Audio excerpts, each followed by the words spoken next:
Hello and welcome to a special edition of ITV News Meridian. On this day, 100 years ago, when Britain declared war on Germany.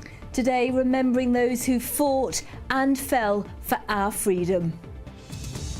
Highway of Heroes. Prince Harry honours the men and women who marched to war.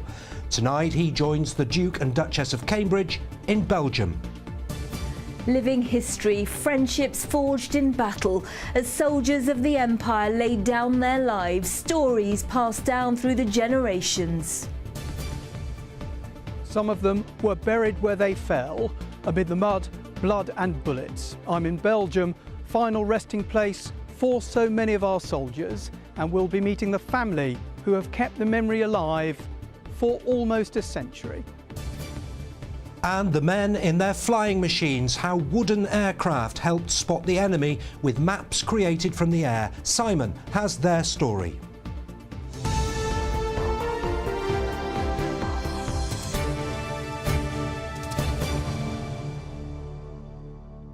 Good evening.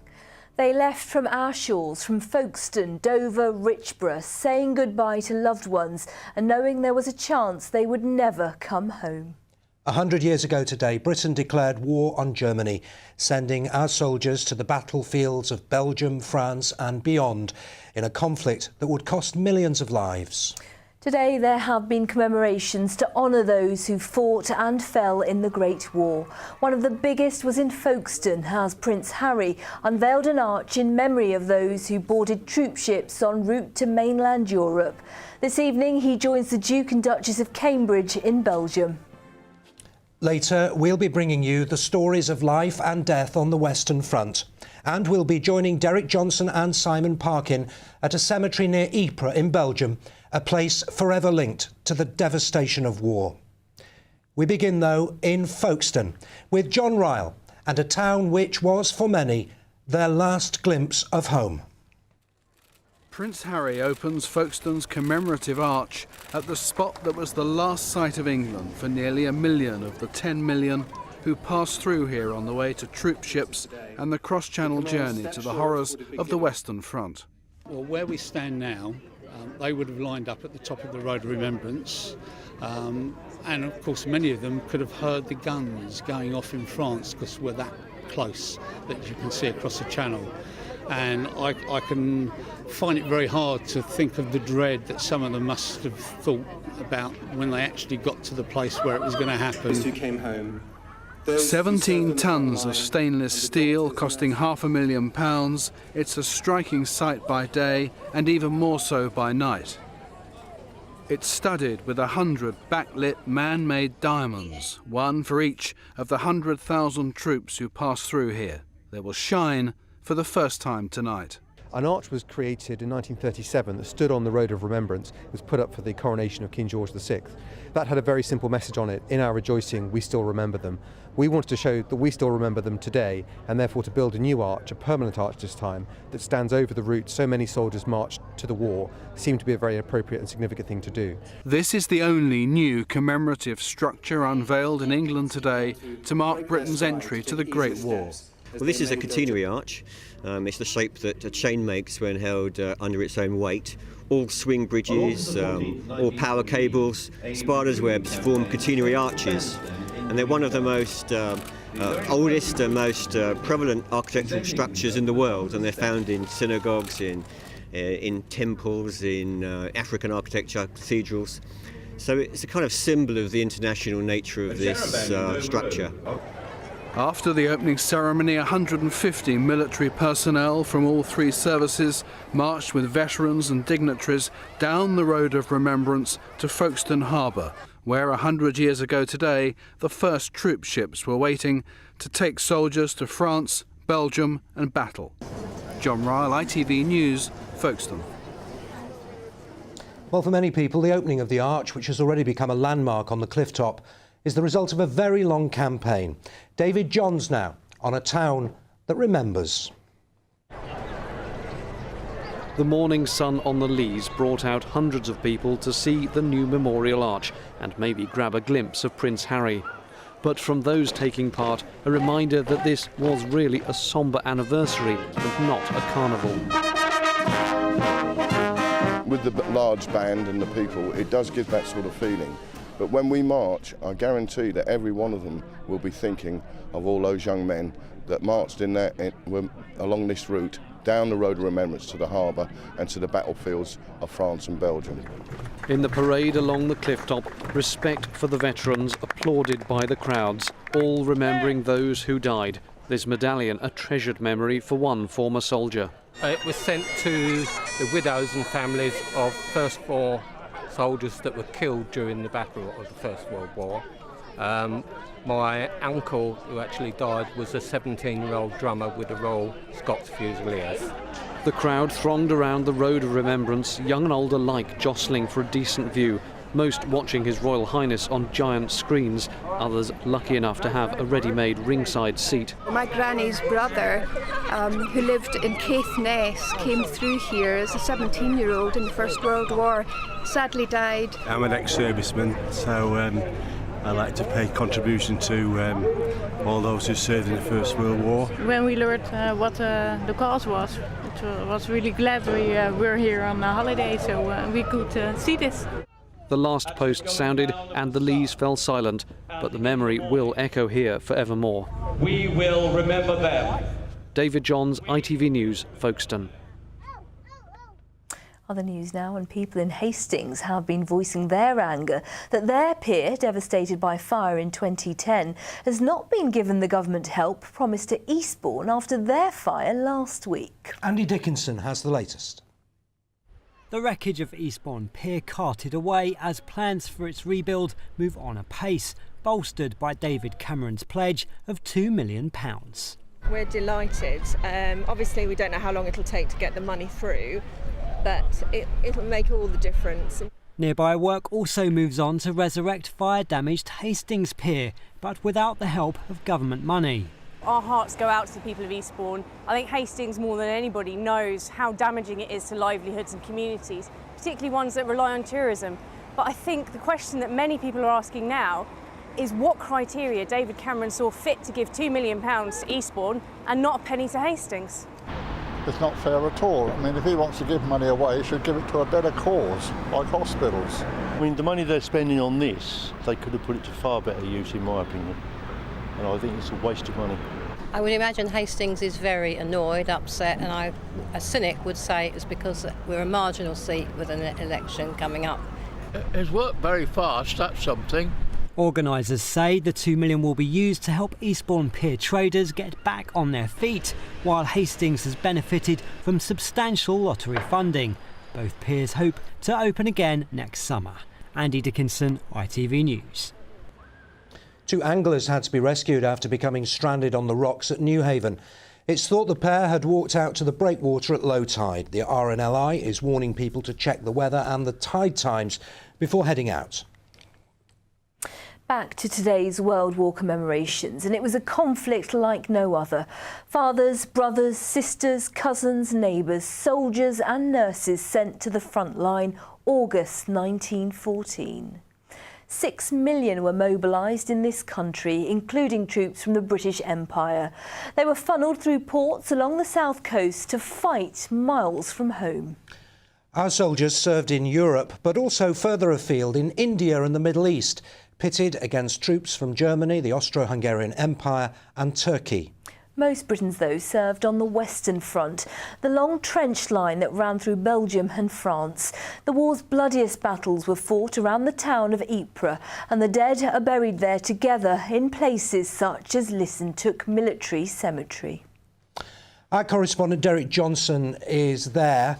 Derek, there are lots of cemeteries, of course, and you don't have to go far without finding somebody who's got some connection to the First World War, do you? Phil, sadly, that's true. Just walking past the grave of a soldier from the Royal West Kents there. He's among 9,000 war dead buried here. This cemetery among 200 just in this part of Belgium alone. That's why the Duke and Duchess of Cambridge are here. That's why Prince Harry is coming from Folkestone. What makes this particular spot really special, though, is a quite incredible story of duty and devotion from one family to the fallen. It's lasted for almost 100 years. This is Walter, your father, in 1917. What was he doing then? My father was with the Canadian Casualty Clearing Station in a field hospital, and he was a nurse. He'd already been injured as a soldier in France. That's right, he was injured. That field hospital was Lissontook, one of the largest evacuation hospitals on the Western Front. Amid the roar of the guns, Walter Sutherland joined doctors and nurses trying to save the lives of fighting men.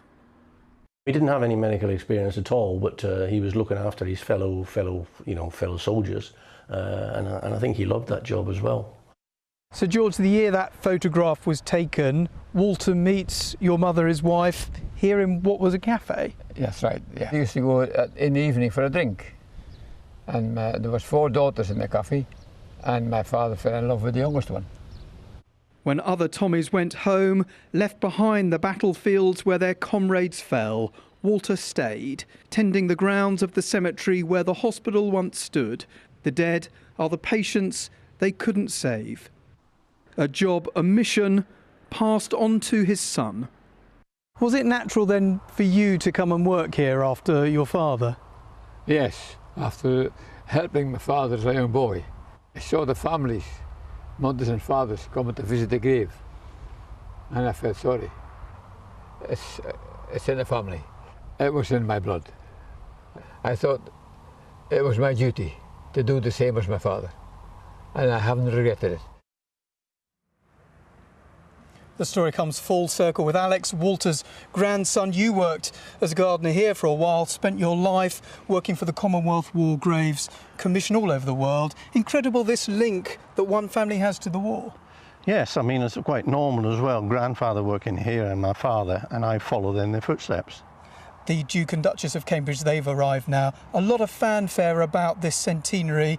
Do you find it unusual all these years on, people still so interested? No, certainly not. I think, the younger generations, both locally and back home in UK, are being educated, and they are starting to realise that all these young men actually fought and died so that we could live free.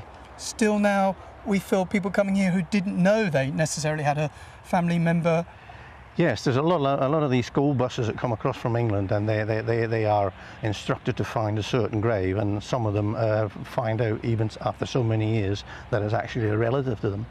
Alex, thank you very much, and we'll be back in Belgium a little bit later. Thank you very much, Derek. Now, more than 70,000 soldiers from the Indian subcontinent died in the First World War, but in the horror of battle miles from home, there were tales of inspiration, of selfless heroism. One story of bravery lives on in the friendship between 2 families from Kent and Surrey over 3 generations. Pretty. A couple of old friends bound together by an extraordinary story. Expands and gets bigger. It's lovely. Very good. Ian Henderson is the grandson of Captain George Henderson. Jamal Singh Johal is the grandson of Manta Singh, Captain Henderson Subadar or Sergeant Major. In 1915, their grandfather's regiment, the 15th Ludhiana Sikhs, swapped the boiling plains of the Punjab for the mud of the Western Front. Why did your grandfather sign up? During that time, army was a good career. A lot of people wanted to get into the army. They joined up for the pay, and they went back to be leaders of their villages, and they developed considerable status and respect. People coming from India, they were not prepared for this sort of war. It was winter time and wet weather and cold weather. The soldiers were not used to it. There was a lot of casualty.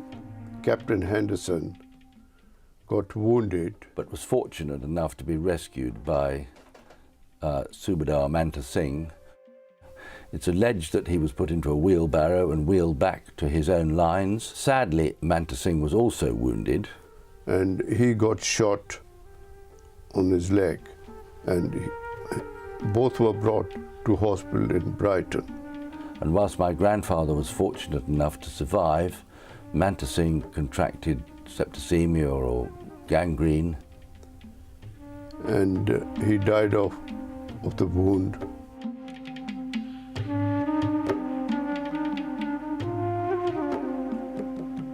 Subsequently, he was cremated on the Downs at Brighton, where the Chattree Memorial is today. When you go back to the Chattree Memorial, what are the feelings that you have? Well, it's very emotional. We feel sort of proud that our grandfather fought with the British Indian Army, and people are benefiting from their sacrifice. Why do you think it's important that we remember World War I and the contributions that the Commonwealth soldiers made? We don't want it to happen again. Ian Henderson has more reason than most to appreciate the Indian sacrifice in World War I. I wouldn't be here, nor would my father. Their grandfathers fought together in World War I. Their fathers fought together in World War II. And today the links between two families still hold fast because of two brave soldiers in the First World War. I'm sure they must be looking from above that we are trying to do our best to keep in touch with the other. They must be feeling very proud. A very moving story. You can find more on our links to the Great War and our features over the last week, plus exclusive material on our website, itv.com/news/Meridian.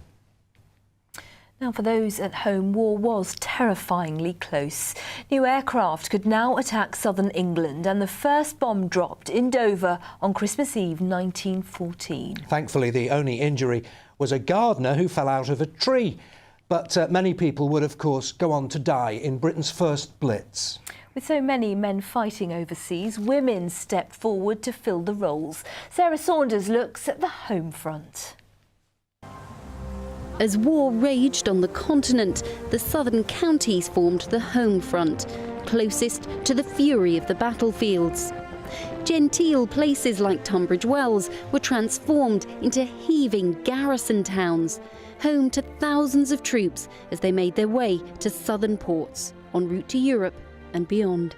Well, of course, it was a great sensation. Again, we're told on the day the troops arrived, crowds, onlookers came out to see them arrive. I don't think the towns had ever seen anything like this before. Everyone was doing their bit. But early excitement was soon replaced by the harsh reality of war. The war was insatiable.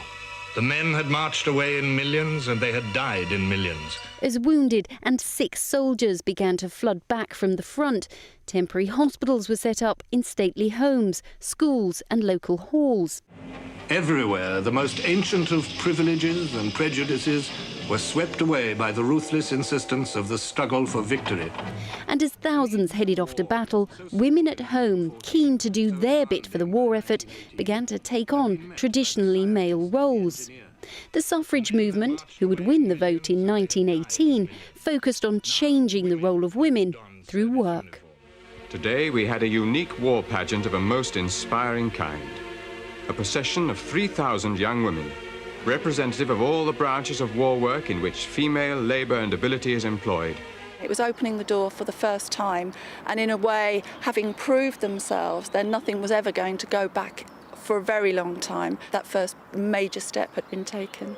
As war took its terrible toll abroad, eventually grinding through hundreds of thousands of men, conscription was introduced in 1916. And while battle raged on the continent, at home the fight was on to mobilise public opinion. A fascinating collection of posters survives in the archive of the Kent History and Library Centre in Maidstone, forming a central part of their World War I exhibition. This poster in particular is a really interesting example of propaganda from the First World War. We can see a line of gentlemen here, and this poster is really telling us that any class of gentlemen can be invited to become a soldier. You can see the hats are all different, with top hats and bowler hats and flat caps. The Great War was characterised by desperate trench warfare. But the birth of aerial bombing campaigns brought the terror of battle back home. Men, women and children in Britain were facing the deadly realities of war while on home soil. By 1917, bombing raids were taking a terrible toll, particularly across Kent. I don't think Britain was well prepared for aerial war at that time. Indeed, the RAF was only formed in April 1918. There wasn't initially the system of air raid warnings. There had to be quite a bit of adjustment after these raids was shown to have a significant impact. Strategic aerial bombardment meant the World War I battleground stretched all the way back to British soil and the home front. Sarah Saunders, ITV News. The archive makes it so vivid, doesn't it? it? Well, we can rejoin Derek Johnson, who is in Ypres at the War Cemetery. And Derek, one of the youngest soldiers buried there, just 15. Yes, sadly, Sangeeta, that's not unusual. You have to remember that at the beginning of the war, it was the BEF, the professional fighting force, that came here, but there was an understanding very early on that more men were needed. Lots of men volunteered, there was conscription later, and amid this fervour to join the war, many young boys lied about their age, came here to Flanders fields and died on these battlefields. Also, another really tragic aspect of the war was this technology that meant all these awful things came into play for the first time. Tanks, they were part of them, and Simon, you've joined us now. This awful new warfare brought things like poison gas and flamethrowers, but there was another technical side to this war as well. And indeed a more positive side to that technology as well. We're on the site of a hospital, a field hospital, and it was here that they used electromagnets to remove shrapnel from some of the injured. It was also here that they had a blood bank. They were doing blood transfusions for the first time. But I've been looking at the story of a team from the South Coast who were doing some pioneering work 100 years ago. Hi Simon, welcome Roger, aboard. nice to meet you. Welcome to Ordnance Survey. On the tarmac at East Midlands Airport to meet Roger Knock from the Flying Unit of Ordnance Survey, the national mapping agency. Yeah. It's not very big, is it? It's not huge. There's No. loads of stuff in it that I'm bound to break. There is. Surface wind is 0206 knots. Roger, we're flying at 5,000 feet. We're taking thousands of aerial photos. What kind of equipment have you got on board here? We've got some a very high resolution digital camera with 8 lenses. It take up to 200 megapixels a piece, so very large photographs. I mean, you could pick up nearly 6,500 photographs in one go if need be. The images are examined in 3D here at headquarters. An astonishing 10,000 changes a day are made to maps, often because of the changes to road layouts, as you can see with this junction. These air maps, though, date back 100 years, when Ordnance Survey cameras were hauled onto far less sophisticated planes to map the battlefields of the Western Front. Had a chap that was out there called Harold Winterbottom. He pioneered the technique of using aircraft and other means of determining where German gun positions were, and he was so successful in actually positioning trench fire and gunfire. I think 90% of targets were hit using his techniques. He was known as the astrologer. I mean, this plane is very modern, it's full of modern equipment. Back in World War I, what kind of conditions were they doing your job in? Very difficult conditions. The aircraft themselves weren't particularly reliable. They're made of fabric and wood and string. They may have gone out over a war zone, taken lots of images and got back and got no usable imagery. So all of that danger they were going through, and then ultimately they could have got back, developed the film to find they had Absolutely, yeah, risking their lives, and they could have brought back nothing. Winterbottom's boys were only part of the story. 149 Ordnance Survey staff, 46 of them women, were sent to the Western Front to make maps. Some were right on the front line, surveying on the ground to pinpoint distances as accurately as possible for the British guns. By the end of the war, we produced 38 million maps, 38,000 in a week at our map printing factory at Vaudrec in France.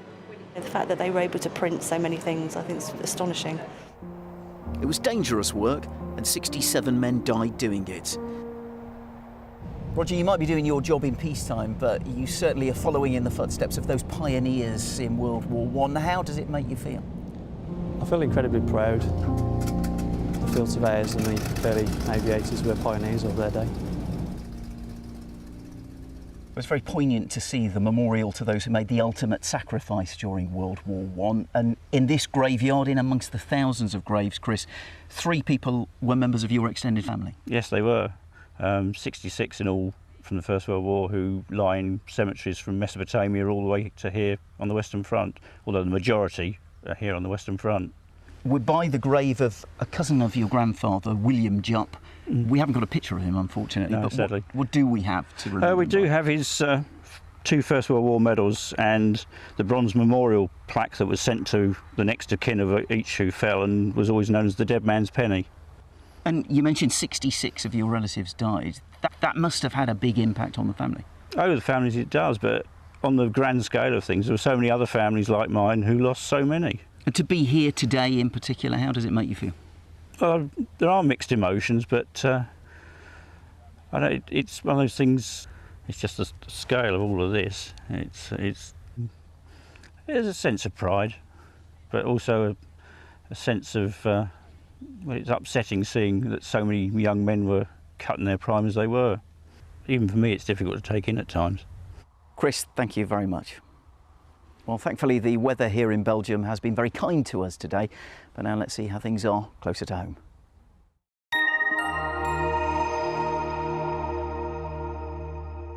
That's us driving on, us driving off in France. Here we are on La Plage. Driving to Europe, Eurotunnel Le Shuttle sponsors ITV Meridian Weather.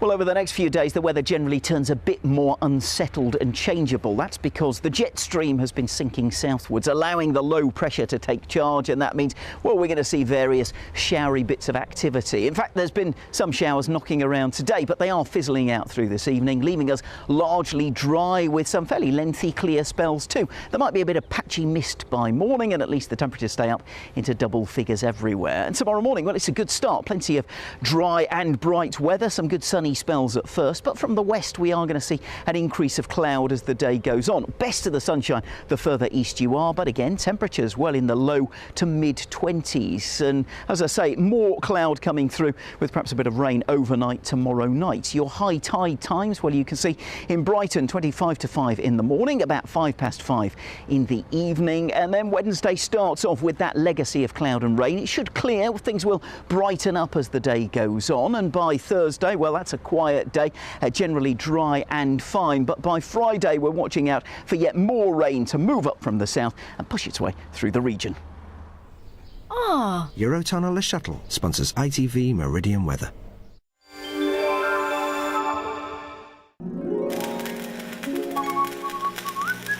The Pollen Count, sponsored by Checkatrade.com. Checkatrade.com. Well, the grass pollen season is all but over. We've weeds and fungal spores to worry about, and on a dry day tomorrow we will see levels generally sticking to moderate, but over the next few days they will drop to low under any showers.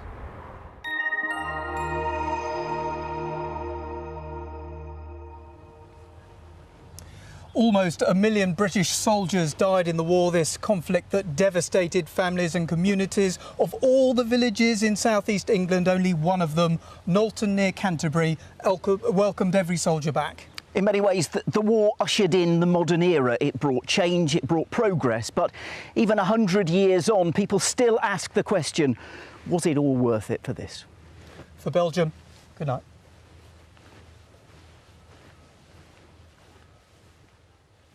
Derek and Simon, thank you very much indeed for joining us from Belgium tonight. In just a moment here on ITV, we have the national and international news with Alistair Stewart in Belgium and Juliet Letchingham. We leave you tonight with images from this day and pictures of the poppy fields of the Somme. A century ago, poppies were the first flowers to grow again on the battlefields of Europe. From all of us, good night.